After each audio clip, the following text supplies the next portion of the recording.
The court today upheld the state law that basically strips collective bargaining rights for most public employees. Jonah Kaplan talked to the governor about the ruling. Scott Walker seemed to take the stage today at the fair's opening ceremonies with an extra wide smile.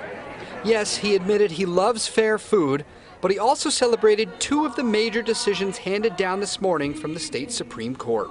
I think this is an affirmation that what we did is legal, that it's constitutional, and I hope it's one of those that's kind of a move-on point. People realize that that can no longer be challenged, at least in the state court. Walker hailed the 5-2 vote, upholding Act 10, which was his signature legislation. Act 10 limits collective bargaining powers of state employees.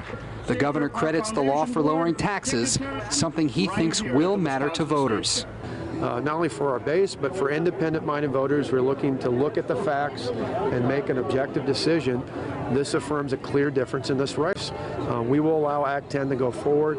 The decision happened to come down just before 8 a.m., early enough for people in line for the fair to react. I'm disappointed? Oh, sure. Why wouldn't I be? You know, the state of Wisconsin is going down the wrong avenue.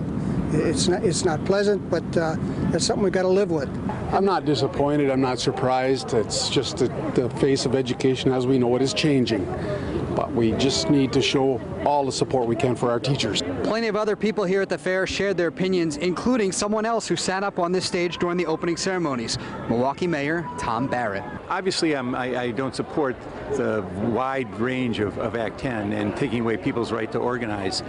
So I'm disappointed in that part of it. But again, I'm not surprised given the makeup of the court. At the Wisconsin State Fair, Jonah Kaplan, today's TMJ4. And the Wisconsin Education Association Council issued a statement saying educators are disappointed, but no court ruling can take away their right to organize through a union. Madison Teachers Incorporated's statement says the ruling is not only extremely disappointing, but is morally bankrupt. Democratic candidate for governor Mary Burke was also at the fair today. She disagrees with the court's ruling. I have said that I think it's only fair to have contributions to health care and to pensions, but we also have to make sure that we are able to attract and keep great people in our public sector. I see it in education all the time. I want to make sure that we have good teachers in the classroom, that they are supported, and that does not stand in the way of making sure that we are efficient and accountable to the taxpayers. The court also ruled in favor of a law requiring voters to show a photo ID at the polls. The governor and mayor disagree on that one as well, but they each recognize that a legal fight won't end soon because of various federal appeals. We think it's a common sense reform. I have, like most people in this state, it's not much to get one of these. This isn't the end of voter ID. Obviously, that's going to be decided ultimately in the federal courts.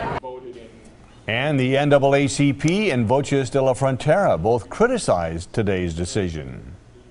The majority opinion is a privileged one that trivializes the reality of the poor and the unemployed, brushing off the bureaucratic and financial hurdles they face in securing the necessary documents to get a voter ID. But this fight is not over. We're in the middle of it, and we will continue to fight for the rights of people to vote. The state Supreme Court also upheld the state's domestic partner registry. It provides limited benefits to same-sex couples. The ruling keeps the registry active. The state's gay marriage ban is being challenged in federal court.